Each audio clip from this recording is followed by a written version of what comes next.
My name is Elowen Chase, and I had always believed that I could read people, friends, family, even Dorian Vale, my partner of 5 years.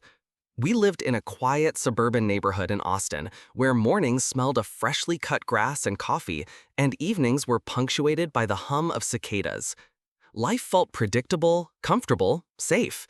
Yet something had begun to unsettle me, a whisper in the back of my mind that I tried hard to ignore. It started innocently. Dorian began spending more time at work, claiming deadlines and late meetings, though his schedule had always been demanding.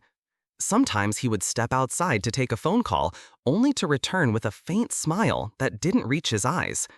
I told myself it was stress, nothing more, but the unease lingered, persistent like a shadow clinging to the corners of a well-lit room. I noticed small things, almost trivial, the way he glanced at his phone and quickly hid the screen, the subtle laughter when texting someone I didn't know, a slight stiffening when I asked about his day. One evening, I found him talking in hushed tones on the balcony, a hand covering the receiver. I caught snippets, words that seemed oddly intimate, not the casual business chatter I was used to. I brushed it off, convincing myself that I was overreacting. My friends would tell me the same. "You're imagining things, Elowen. He loves you. Relax." But the instinct in my gut refused to let go. Evenings became exercises in vigilance. I found myself noticing patterns, lingering smiles, a fleeting touch of his coworker Marielle in a photograph, the way he sometimes shifted when I entered a room. My mind started cataloging moments like evidence in a case I was too afraid to confront. And with each new detail, the weight in my chest grew heavier, a quiet anxiety threading through every interaction. I didn't speak to Dorian about my unease, not yet. I needed clarity, a tangible reason before risking confrontation.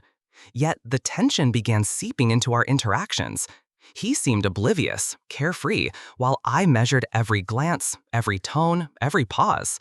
Our conversations grew strained under the weight of my unspoken suspicion. I loved him, I truly did, but something in his behavior whispered betrayal. It was a whisper that refused to fade, a prelude to a storm I could not yet name. Even in mundane moments, grocery shopping, cooking dinner, walking the dog, I felt it. A subtle disconnect, a fragment of intimacy misplaced. I questioned myself constantly. Was I being paranoid? Was my intuition misguided? Yet deep inside, I knew that these small signs were pieces of a puzzle I had only just begun to see. The following weeks were a blur of small, unsettling signs.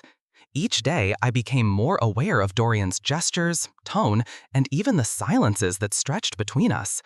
He would laugh at a joke I didn't hear, his eyes lighting up in a way that seemed reserved for someone else.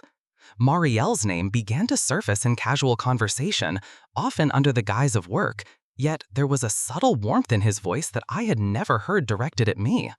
It made me flinch, an invisible sting that lingered long after the words had faded. I started observing patterns obsessively. The messages he deleted, the way he hesitated before answering a simple question, the sudden need for privacy, even in spaces we once shared comfortably. All of it gnawed at my sense of security. Once, while he was in the shower, his phone vibrated on the counter. I caught a glimpse, a string of texts filled with playful teasing, affectionate emojis, and words that made my stomach twist. He never noticed me looking, or if he did, he said nothing, as if daring me to challenge him. My friends continued to reassure me, though I could feel their skepticism. "Elowen, you're reading too much into it. He's just busy," one said, brushing off my concerns with a dismissive laugh. But how could I explain the way my gut clenched every time his hand brushed Marielle's in a photograph, or when he smiled in a way that wasn't meant for me?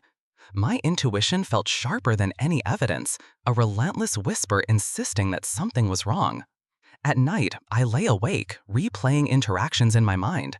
The subtle flirtation, the secretive laughter, the half-hidden glances, they formed a mosaic I couldn't unsee. I questioned my own judgment constantly. Was I paranoid? Was I imagining the betrayal, seeing ghosts where there weren't none? But every instinct, every nerve ending screamed a warning I couldn't ignore. Even ordinary events became triggers. At the grocery store, I noticed how he lingered near the produce section, phone in hand, and felt a pang of irritation. During our walks in the neighborhood park, I caught him smiling at a passerby in a way that seemed intimate, and I recoiled inside, feeling both foolish and deeply betrayed. Each moment piled upon the last, a crescendo of anxiety that made my chest tighten and my thoughts spiral. I tried distraction, immersing myself in work, in reading, in cooking elaborate dinners. Yet nothing dulled the sharp edge of suspicion. The subtle signs accumulated like droplets forming a storm cloud, each one adding weight to the growing tension between us. And always there was that underlying dread that the truth I feared might be closer than I was willing to admit. By the end of each day, I felt exhausted, not from my own actions, but from the relentless vigilance my mind demanded. I loved Dorian, but the uncertainty poisoned the comfort of our shared life. I began to realize that love alone could not shield me from betrayal, nor could denial protect me from the truth my senses seemed to grasp. Something was unfolding, something I could not yet name, but I knew with an almost painful clarity that the unraveling had begun. As the engagement party approached, my unease grew heavier, anchored by the voices around me that refused to see what I could. Friends and family dismissed my suspicions, offering smiles and platitudes that felt hollow. "You're imagining things, Elowen," they said, shaking their heads with concern. "Dorian loves you. Don't let stress cloud your judgment." Their words, intended to soothe, only deepened my inner turmoil. I felt alone in a room full of people, my instincts at odds with the reassurance pouring in from every side. Every interaction became a test. I noticed how Dorian's laughter lingered a beat too long when he mentioned Marielle. I caught him glancing at his phone with a furtive intensity, stepping outside when someone approached. At first, I tried to rationalize. He was busy, overworked, stressed, but each rationalization was undermined by the subtle warmth in his tone, the private jokes that my stomach twist. The social calendar offered no respite. Family gatherings, dinners, casual meetups all felt suffocating. I watched the dynamics around me with a heightened awareness, noticing glances exchanged, whispers behind closed doors, the way Dorian's coworkers, friends, and even relatives sometimes lingered in a way that my heart pounded. I wanted to trust, I truly did, but the signs were accumulating faster than I could ignore. My nights became restless. I replayed moments over and over, questioning whether I was overreacting or whether my intuition was screaming the truth.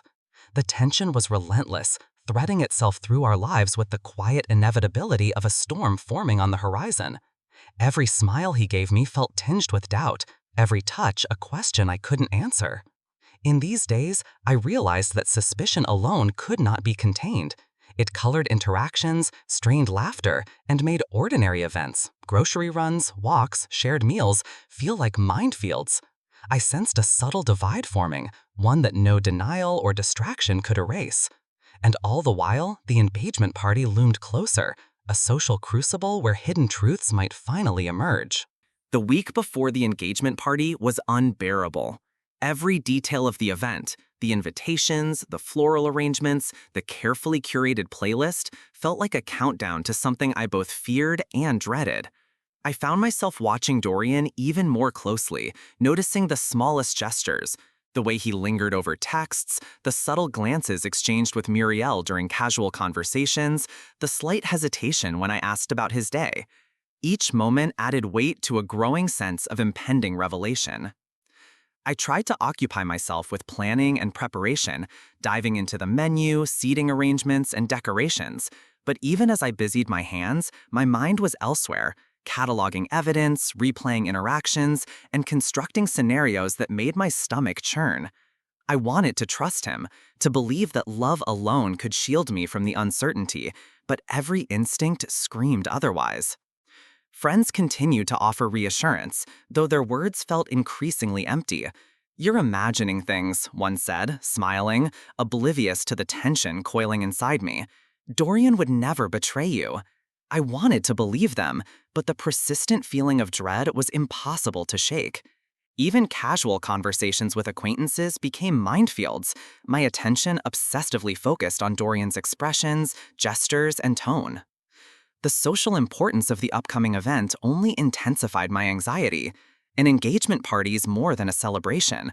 It is a public stage, a showcase of relationships, a moment where appearances matter. I imagined myself walking into the venue, the laughter and music masking the storm brewing within me. The thought of discovering betrayal in such a setting made my chest tighten, a visceral reminder that reality rarely waits for convenience. I began noticing even subtler signs. Dorian would check his phone in the middle of dinner, excuse himself to make a call, or share a knowing smile with someone I didn't recognize. His body language betrayed moments of intimacy not meant for me, fleeting touches and private jokes that left me feeling like an outsider in my own relationship. I questioned myself constantly. Was I overreacting, or was my intuition finally revealing the truth I had long feared? Sleep became fitful, punctuated by dreams where I caught glimpses of Dorian with Marielle, each scenario more vivid and painful than the last. I felt trapped between doubt and knowledge, a liminal space where love and fear collided.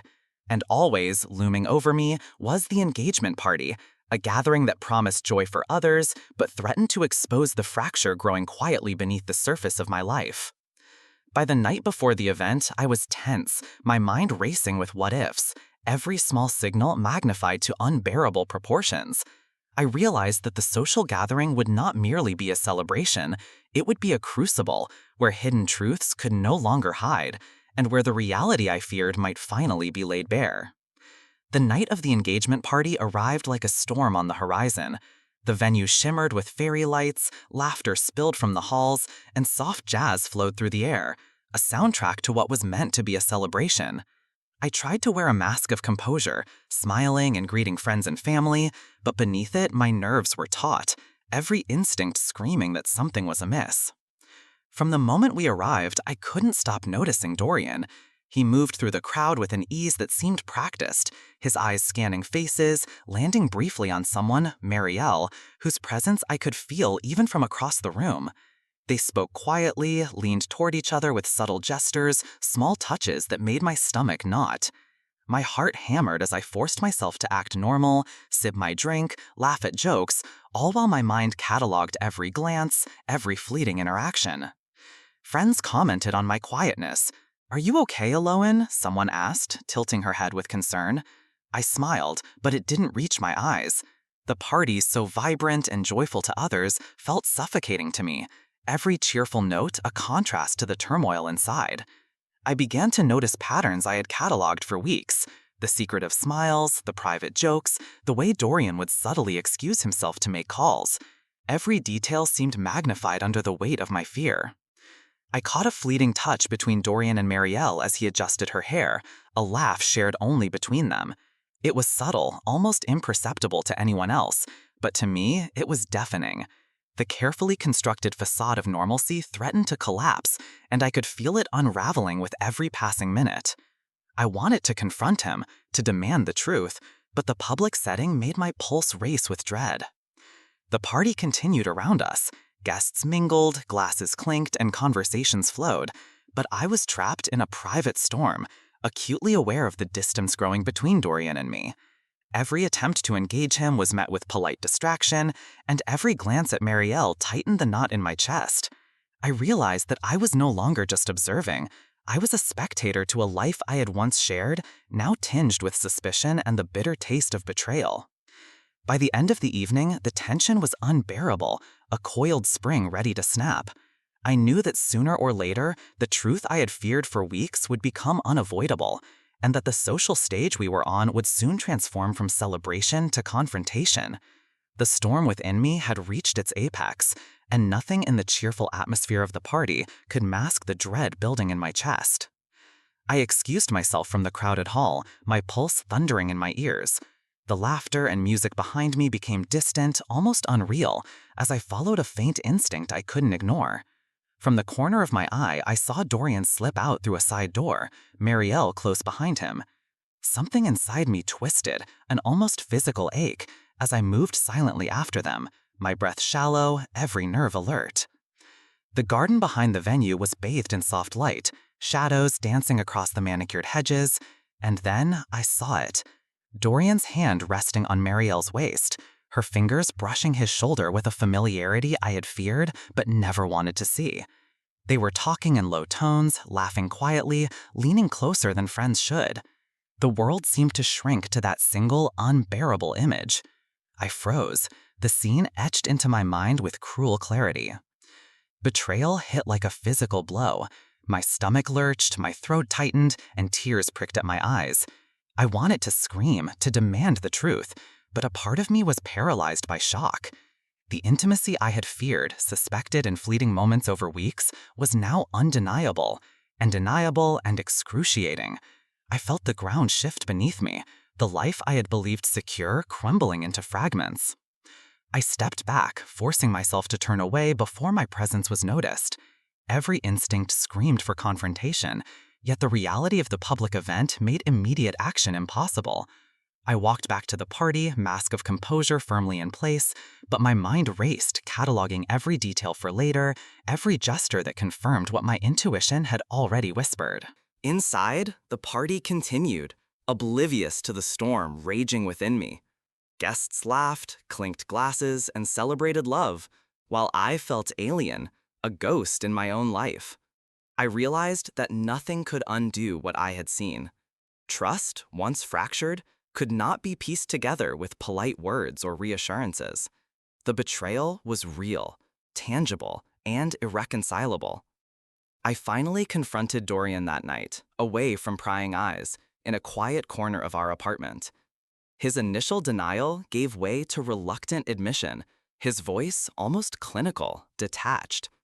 The casualness of his confession cut deeper than any anger or shouting could have.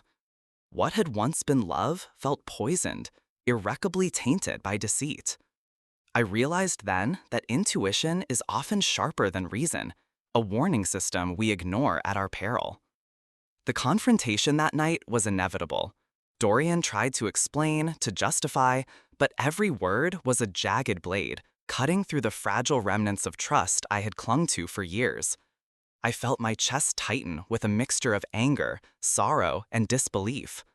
"How could you?" I whispered, my voice trembling, though I wanted it to be louder, to shake him awake to the pain he had caused. He looked at me, almost apologetic, but the sincerity never reached his eyes. The emotions that had been simmering for weeks finally boiled over. Tears streamed down my face as I unleashed the torrent of feelings I had held back. Fear, betrayal, humiliation. I recounted the subtle signs, the whispers of suspicion, the nights spent sleepless, piecing together moments that now revealed their true meaning. "I saw everything," I said, voice cracking. "Every look, every smile, every secret. How long, Dorian? How long has this been going on?" He faltered, the denial slipping, replaced by an uneasy acknowledgement. The intimacy I had dreaded was confirmed, and it was worse in its reality than I had imagined in my most anxious thoughts. Anger surged, hot and consuming, and I found myself questioning everything: our history, our conversations, the laughter we had shared. Every memory became tainted, replaying in my mind with an acidic sting of betrayal. I reached out, perhaps seeking some remnants of the man I once knew, but the touch was empty, hollow. The love that had sustained me for years felt like a cruel illusion, replaced by the cold clarity of deception. I realized that confronting Dorian wasn't just about anger.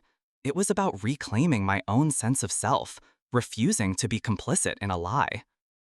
Even friends and family were drawn into the turbulence.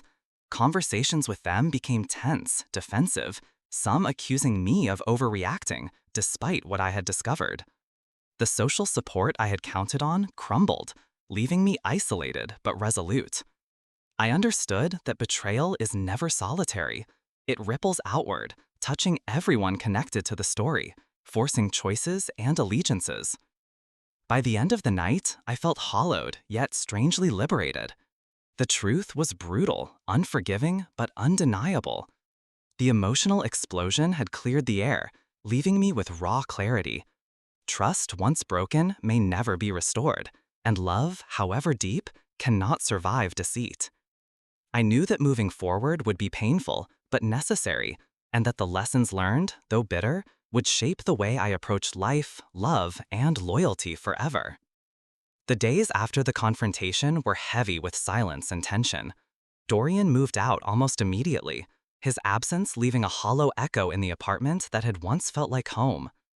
The routines we had shared, morning coffee, evening walks, quiet dinners, vanished overnight, replaced by the sharp sting of emptiness.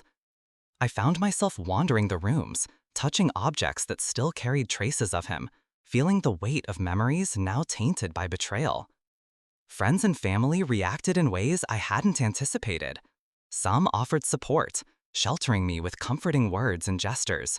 Others doubted me, questioning whether my intuition had led me astray, casting subtle shadows of blame. Even those closest to me seemed divided, torn between loyalty to me and lingering trust in Dorian. I realized then that the consequences of betrayal rarely remain confined to the two people involved. They ripple outward, affecting every relationship intertwined with the deception. By the end of the night, I felt hollowed, yet strangely liberated. The truth was brutal, unforgiving, but undeniable. The emotional explosion had cleared the air, leaving me with raw clarity. Trust once broken may never be restored, and love, however deep, cannot survive deceit. I knew that moving forward would be painful, but necessary, and that the lessons learned, though bitter, would shape the way I approach life, love, and loyalty forever. The days after the confrontation were heavy with silence and tension. Dorian moved out almost immediately, his absence leaving a hollow echo in the apartment that had once felt like home. The routines we had shared, morning coffee, evening walks, quiet dinners, vanished overnight, replaced by the sharp sting of emptiness. I found myself wandering the rooms, touching objects that still carried traces of him, feeling the weight of memories now tainted by betrayal. Friends and family reacted in ways I hadn't anticipated. Some offered support, sheltering me with comforting words and gestures. Others doubted me, questioning whether my intuition had led me astray, casting subtle shadows of blame. Even those closest to me seemed divided, torn between loyalty to me and lingering trust in Dorian. I realized then that the consequences of betrayal rarely remain confined to the two people involved. They ripple outward, affecting every relationship intertwined with the deception. By the end of the night, I felt hollowed, yet strangely liberated. The truth was brutal, unforgiving, but undeniable. The emotional explosion had cleared the air, leaving me with raw clarity. Trust once broken may never be restored, and love, however deep, cannot survive deceit. I knew that moving forward would be painful, but necessary, and that the lessons learned, though bitter, would shape the way I approach life, love, and loyalty forever. The days after the confrontation were heavy with silence and tension. Dorian moved out almost immediately, his absence leaving a hollow echo in the apartment that had once felt like home. The routines we had shared, morning coffee, evening walks, quiet dinners, vanished overnight, replaced by the sharp sting of emptiness. I found myself wandering the rooms, touching objects that still carried traces of him, feeling the weight of memories now tainted by betrayal. Friends and family reacted in ways I hadn't anticipated. Some offered support, sheltering me with comforting words and gestures.